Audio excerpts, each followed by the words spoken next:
A maioria das pessoas acredita que o sucesso é uma equação simples: disciplina férrea, acordar antes do sol, trabalhar mais horas do que qualquer um, e aguentar firme, custe o que custar.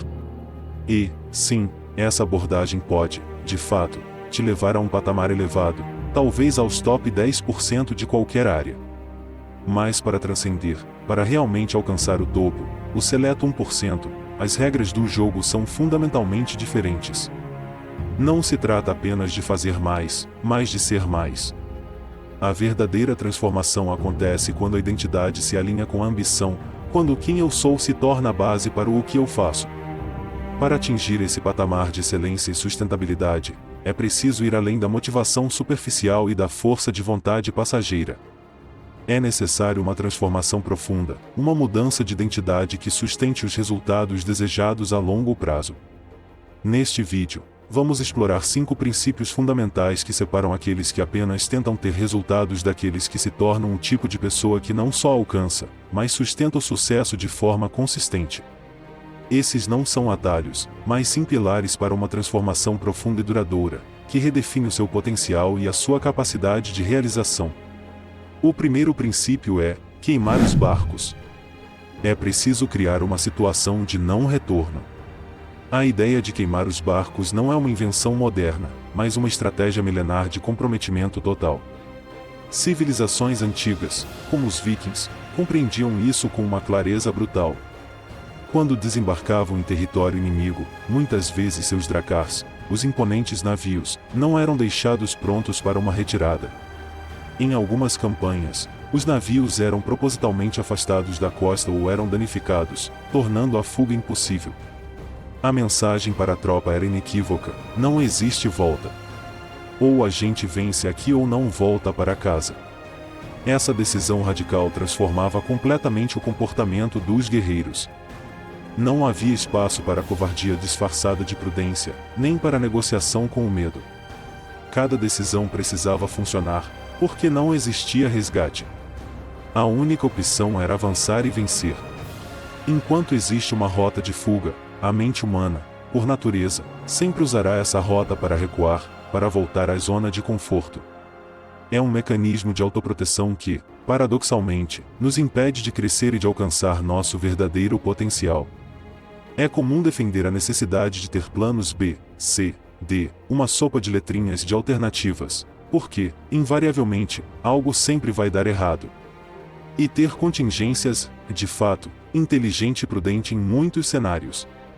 No entanto, muitas vezes um plano B deixa de ser uma estratégia inteligente e se torna uma anestesia emocional, uma desculpa para não se comprometer totalmente com o plano A. Ele se torna uma válvula de escape que a mente usa para evitar o desconforto do compromisso total, da vulnerabilidade do risco inerente a qualquer grande objetivo. Na vida cotidiana, os barcos que não são queimados não aparecem de forma tão explícita quanto navios em chamas. Eles se manifestam de maneiras sutis, quase imperceptíveis, mas igualmente destrutivas para o progresso, quando se mantém um emprego insatisfatório, com a justificativa de que é só até as coisas melhorarem, adiando indefinidamente a busca por algo mais significativo, quando se persiste em um relacionamento vazio, porque não é tão ruim assim, evitando o confronto e a dor de uma mudança necessária, quando se trata um projeto de vida como um plano paralelo, um hobby, nunca como a prioridade que ele merece ser, relegando-o a um segundo plano e impedindo seu desenvolvimento pleno. Essas são as rotas de fuga disfarçadas de segurança, de estabilidade, de bom senso. Muitas vezes, isso não é cautela, é apenas o medo bem organizado, disfarçado de prudência. É o medo de falhar, o medo do desconhecido, o medo de ter que lidar com as consequências de uma decisão ousada. É a paralisia pela análise excessiva, a busca incessante por uma garantia que nunca virá. A decisão de queimar os barcos, em um contexto de desenvolvimento pessoal, pode ser vista como o ato de eliminar as rotas de fuga que permitem a procrastinação e a falta de comprometimento. Por exemplo, ao iniciar um novo negócio, a pessoa pode se dar um prazo final para sair do emprego atual, eliminando a segurança que a faria recuar e forçando-a a dedicar-se integralmente ao novo empreendimento. Ou, ao se comprometer com um objetivo de saúde, pode-se eliminar alimentos não saudáveis da casa, cancelar assinaturas de fast food e se inscrever em uma academia com um contrato de longo prazo, tornando a opção de comer bem e se exercitar a mais fácil e a única disponível. Outro exemplo seria investir uma quantia significativa de dinheiro em um projeto ou em uma formação, criando um compromisso financeiro que force a ação e a busca por resultados, pois o custo da inação se torna muito alto e doloroso. Quando não existe volta, algo profundo muda. A mente para de perguntar será que vai dar certo? E começa a perguntar o que precisa ser feito para dar certo. A energia que antes era gasta em dúvidas e negociações internas é redirecionada para a busca de soluções e para a execução. A necessidade é um dos maiores motivadores que existem. É a necessidade que nos força a inovar, a encontrar soluções criativas, a superar obstáculos que antes pareciam intransponíveis. É isso que os vikings entendiam há centenas de anos, e é isso que pouca gente aceita hoje, preferindo a ilusão da segurança à realidade do crescimento. Queimar os barcos não significa largar tudo de forma irresponsável ou impulsiva. Significa, sim, retirar da sua vida as rotas que permitem continuar sendo quem você diz que não quer mais ser. Na prática, isso pode significar parar de tratar seu projeto principal como um plano B, dando-lhe a prioridade e o investimento que ele merece, parar de estudar eternamente algo que só se aprende na prática, agindo e colocando o conhecimento em movimento, assumir compromissos que custam tempo, dinheiro, reputação, e que obrigam ao crescimento e à ação, criando um senso de urgência e responsabilidade. O ponto não é o tamanho da decisão. É a irreversibilidade dessa decisão. Porque decisões reversíveis alimentam a procrastinação, a dúvida, a negociação interna. Elas permitem que a mente encontre desculpas para não agir. Mas decisões irreversíveis te forçam a amadurecer, a buscar por soluções criativas, e a fortalecer-se pessoalmente, pois a única saída é para a frente. No entanto, muita gente fala sobre queimar os barcos e esquece de um detalhe importante. Queimar os barcos não garante a vitória. Os vikings sabiam disso. Eles só sabiam que sem essa decisão, a derrota era certa e a volta para casa, impossível. Na vida é igual. Queimar os barcos te coloca no campo de batalha, te dá a chance de lutar. Mas muita gente ainda quebra ali, mesmo depois de queimar os barcos. E não é por falta de coragem. É porque ainda confia em algo que sempre falha no fim do dia, a força de vontade. E é exatamente por isso que o segundo princípio é tão importante. O segundo princípio é: entenda que forçar de vontade não sustenta ninguém por muito tempo. Em ambientes de alta performance, ninguém depende de forçar de vontade. Se dependesse, ninguém chegava no final. Pense em jornadas longas e exaustivas, com pouca comida, pouco sono, frio, calor, dor, dúvida. Se a missão dependesse de estar com vontade, ela nunca sairia do papel. A força de vontade é um recurso finito, como a bateria de um celular. Ela se esgota. Isso fica muito claro logo no começo de qualquer jornada desafiadora. Chega um momento em que o corpo já passou do limite. A pessoa não dormiu direito, está com fome, exausta. E mesmo assim, precisa continuar tomando decisões. Decisões boas, decisões que impactam o grupo inteiro. Ninguém ali está motivado. Ninguém está inspirado. Mas todo mundo continua andando.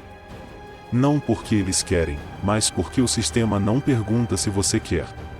O horário não negocia. A missão não negocia. A equipe não negocia. A realidade impõe a ação. Se força de vontade fosse o fator decisivo, os mais fortes fisicamente seriam os últimos a cair e não são. Muitas vezes quem cai primeiro é sempre quem confiou demais em si mesmo.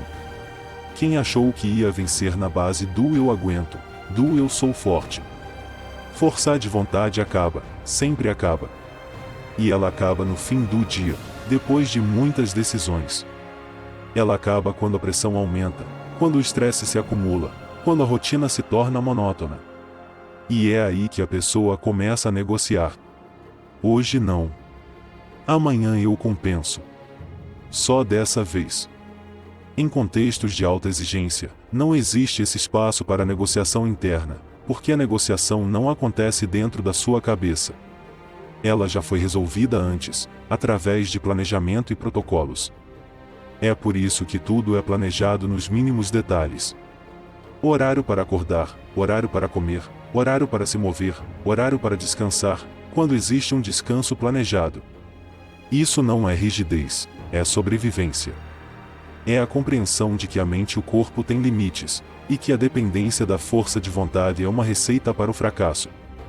Na vida, as pessoas tentam resolver tudo na base da força de vontade. Elas acordam decididas, prometem que agora vai, que dessa vez vai ser diferente. E aí no final do dia, renegociam tudo de novo.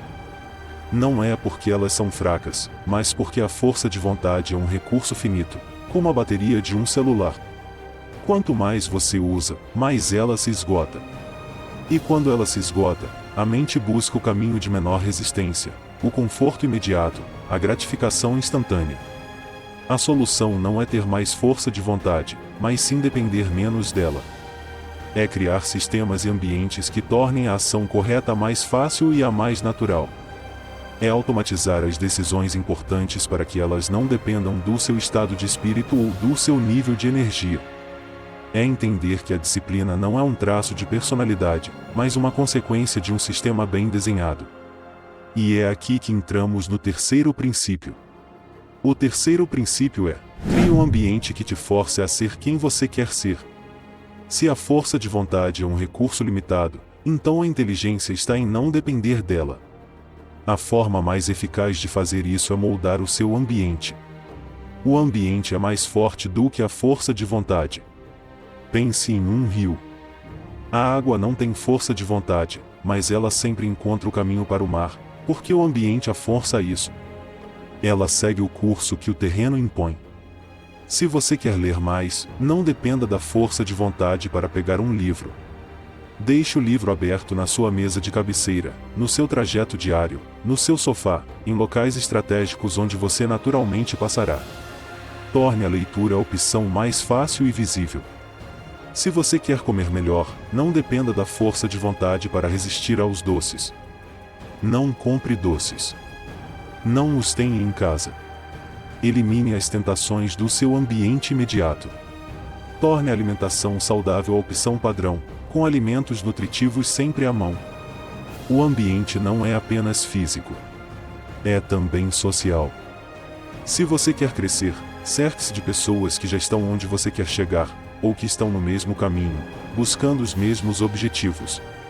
A pressão positiva do grupo, a troca de ideias, o senso de responsabilidade mútua, tudo isso cria um ambiente que te puxa para cima, que te inspira e te desafia. Da mesma forma, afaste-se de ambientes e pessoas que te puxam para baixo, que te incentivam a manter velhos hábitos, que criticam suas ambições ou que drenam sua energia. A disciplina não é algo que você tem, é algo que você constrói através do seu ambiente. É a arquitetura da sua vida que determina o seu comportamento. Um ambiente bem desenhado elimina a necessidade de decisões constantes e desgastantes. Ele te guia, te empurra, te força a ser a pessoa que você deseja ser, mesmo quando a sua força de vontade está em baixa, mesmo quando a motivação falha. Pense em um atleta de alta performance. Ele não depende da força de vontade para treinar. Ele tem uma rotina rigorosa, um treinador, uma equipe de apoio, uma dieta específica, um ambiente que o força a treinar, a se alimentar bem, a descansar. O ambiente dele é construído para o sucesso, tornando o comportamento desejado quase automático. No entanto, mesmo com um ambiente otimizado, ainda haverá momentos de pressão extrema, de cansaço avassalador, onde a mente quente tentará sabotar tudo. A vida é imprevisível, e nem sempre o ambiente pode ser 100% controlado. E é para esses momentos que o quarto princípio é fundamental. O quarto princípio é decidir com mente fria e executar com mente quente. Aqui, precisamos entender quando uma decisão precisa ser tomada. Em contextos de alta pressão, aprende-se muito cedo a diferença entre mente fria e mente quente. Essa distinção é crucial para a sobrevivência e para o sucesso. A mente fria é aquela que decide antes da pressão, antes do cansaço, do medo, da emoção. É a mente estratégica, racional, que planeja com clareza, antecipando cenários, avaliando riscos e definindo protocolos de ação. É a mente que opera com lógica e objetividade. Já a mente quente é a mente em contato com a realidade dura, com a dor física, com a fome, com o sono atrasado, com o estresse do momento, com a incerteza e o caos. É a mente que busca alívio imediato, que quer parar a dor, que quer conforto, que quer negociar com a realidade para encontrar a saída mais fácil. E existe uma regra muito clara, que os militares de operações especiais usam, que pode ser adaptadas para a sua vida: a decisão nunca é tomada na mente quente. Porque a mente quente não quer vencer, ela quer aliviar. Ela quer parar a dor, ela quer conforto, quer negociar. Por isso, em uma operação crítica, tudo o que importa é decidido antes. Horário, ritmo, padrão, itinerário, missão, contingências, planos de emergência. Quando a exaustão chega, quando o perigo é iminente, não existe debate interno. A decisão já foi tomada na mente fria, e o corpo e a mente são treinados para executá-la sem questionar. Na prática, isso significa que no pior momento, não se pensa, apenas se executa o que foi previamente determinado. Agora, olhe para a vida civil. A maioria das pessoas faz exatamente o contrário. Decide quando está cansada, decide quando está emocionalmente abalada, decide quando está frustrada ou sob pressão. E aí começa a negociação interna. Hoje não, amanhã eu faço melhor, agora não é o melhor momento, eu não estou pronto. Isso parece racionalidade, uma busca por otimização, mas é só emoção no comando, sabotando os objetivos de longo prazo em favor do alívio imediato. Toda vez que se deixa uma decisão para ser tomada na hora da dor, está se entregando o controle da mente para a pior versão que existe. Decisão madura é tomada quando a cabeça está calma, quando o corpo ainda não entrou em modo de sobrevivência. É quando se tem clareza, perspectiva e a capacidade de pensar estrategicamente. E é aqui que entra o protocolo TSE. Então, em ambientes de alta performance, não se deixa espaço para o improviso emocional. Programa-se a reação para cada cenário possível. Se acontecer X, então eu faço Y. Se perder comunicação, então eu avanço até o ponto combinado. Se alguém cair, então o outro assume a liderança. Se a rota estiver bloqueada, a gente vai pelo plano alternativo Z. Tudo isso é decidido na mente fria. A vida funciona do mesmo jeito. Se for tal horário, então eu começo a trabalhar no projeto. Se bater o cansaço no meio do treino, então eu continuo por mais 10 minutos. Se surgir a dúvida sobre a dieta, então eu sigo o plano alimentar que já foi definido. O TSE então elimina a negociação com a mente quente. Porque quando o momento chega, a decisão já não existe mais. Existe só execução.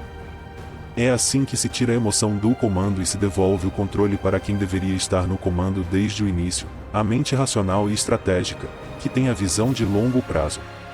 Mas decidir bem na mente fria só funciona quando existe algo que sustenta essa decisão. Algo que vai além do método, da rotina, do protocolo. Algo que está enraizado na essência do indivíduo. É exatamente por isso que o último princípio é o mais importante de todos, pois ele amarra todos os outros. O último princípio é o mais simples de entender e o mais difícil de viver. Ser mais do que parecer. Esse é um lema que ressoa profundamente, ser mais do que parecer. E ele não fala sobre resultado. Ele fala sobre identidade, sobre caráter, sobre a essência de quem você é. Em ambientes de alta exigência, é comum ver pessoas que, ao alcançar um patamar elevado, tendem a exibir suas conquistas, seus troféus. Isso pode ser um reflexo de uma insegurança, um desejo de impressionar e de que os outros saibam o que já foi feito. É uma busca por validação externa, por aplausos, por reconhecimento. No entanto, a verdadeira questão não é o que se conquistou, mas o que se está fazendo hoje. Quem se é hoje? Essa é uma pergunta que nos força a olhar para dentro, para a essência do nosso caráter, para as ações que tomamos quando ninguém está observando. Aquilo que se conquista não é tão importante quanto aquilo que se torna. É justo se orgulhar das conquistas do passado.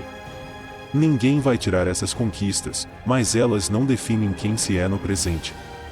O que define quem somos é o caráter que se constrói ao longo da jornada, nas pequenas e grandes decisões diárias, na consistência das ações. A maioria das pessoas hoje está preocupada em ter sucesso, ter dinheiro, ter reconhecimento, ter liberdade. Mas quase ninguém está disposto a ser o tipo de pessoa que sustenta tudo isso quando ninguém está olhando. Em ambientes de alta performance, pode-se até parecer forte nos primeiros dias. Pode-se falar bonito, pode-se impressionar com discursos e promessas. Mas ninguém está interessado no que se parece ser.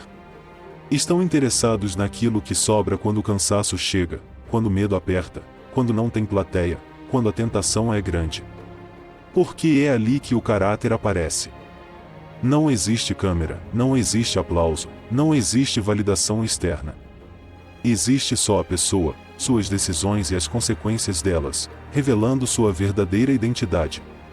E é por isso que método nenhum funciona sem identidade. Rotina nenhuma funciona sem caráter. Sistema nenhum aguenta quando a pessoa ainda negocia com quem ela diz que ela é. Ser mais do que parecer é exatamente isso.